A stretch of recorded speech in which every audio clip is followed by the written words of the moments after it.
મોરબી શહેરમાં તારીખ 19/2/2026ના રોજ સામાન્ય ગાડી ઓવરટેક કરવા બાબતે થયેલ બોલાચાલીમાં સોની યુવક જતીન રસિકભાઈ આડેસરાની હત્યા કરવામાં આવેલી હતી।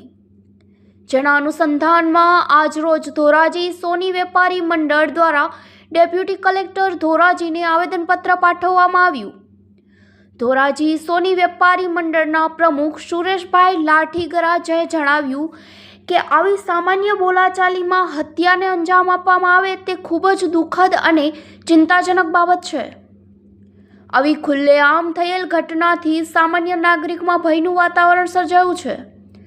કાયદો અને વ્યવસ્થાની સ્થિતિ મુજબ હોય આ કેસમાં ઝડપી, પારદર્શક અને નિષ્પક્ષ તપાસ તાત્કાલિક ધોરણે થાય તેવી રજૂઆત કરવામાં આવેલી અને આરોપીને સખ્તમાં સખ્ત સજા થાય અને જતીનભાઈના પરિવારને ન્યાય મળે એવી માંગણી કરવામાં આવી અને વધુમાં જણાવ્યું કે આ ઘટના માત્ર એક પરિવાર માટે નહીં પરંતુ જાહેર રસ્તાઓ વાપરનાર તમામ પરિવાર માટે સલામતીની ચિંતા ઉપજાવનાર હોય માટે આરોપીને કડકમાં કડક સજા મળે અને કડક કાર્યવાહી થાય તેવું જણાવ્યું।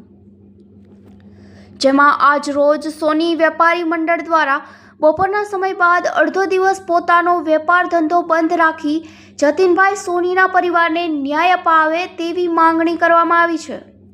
પત્રકાર રાજુભાઈ બગડાની સાથે નરેશ પટણી, ડીજી ન્યૂઝ, ધોરાજી। મારું નામ સુરેશભાઈ જયંતિલાલ લાઠીગરા, ધોરાજી સોના ચાંદી વેપારી એસોસિએશનનો પ્રમુખ। શું છે તમારી ગત તારીખ 19/2/26ના રોજ મોરબીની અંદર જતીનભાઈ આડેસરાની હત્યા થઈ ગઈ। એના વિરોધમાં આજે અમે ડેપ્યુટી કલેક્ટરને આવેદનપત્ર આપવા આવ્યા છીએ અને આજે અમે બપોર પછી અમારા ધંધા રોજગાર બંધ રાખવાના છીએ। શું તમારી માંગણી શું છે? અમારી માંગણી એ છે કે આરોપીને સખતમાં સખત સજા થવી જોઈએ અને એના પરિવારને ન્યાય મળવો જોઈએ। આજે કેટલે રજૂઆત કરવા છે? અમે ડેપ્યુટી કલેક્ટરને।